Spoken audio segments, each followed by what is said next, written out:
This tastes like less than nothing. Oh, Oh my god. Everything smells like strawberry.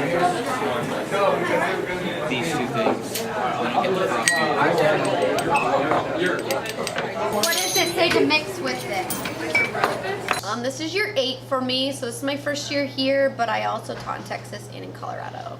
The piping tips out and the scissors. How close are you, Will? Like, you need to learn to problem solve. If you forgot it, go get it. I would hope that they learn problem solving and that they learn different flavor profiles and that they had a good time and teamwork and they got to try each other's cupcakes to learn all about those different types of things.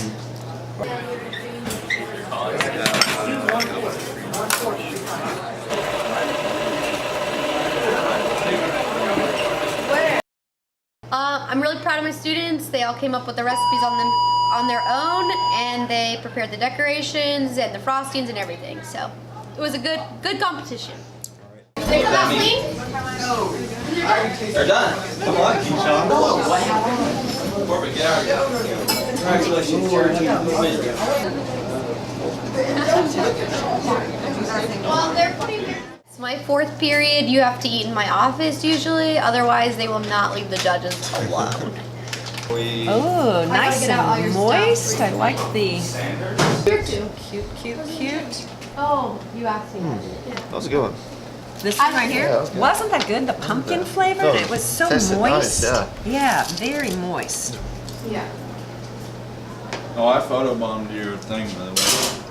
I think that group 6 is probably my favorite, but I love caramel, so that's probably why. But I do love pumpkin too, so a couple others were really good competitors. The strawberry is a nice touch. It's a nice pink color of the icing. Yeah. Very nice light pink shade. Fine. Okay, out of all of them. Don't you think this one's decorated the cutest? That is very nice.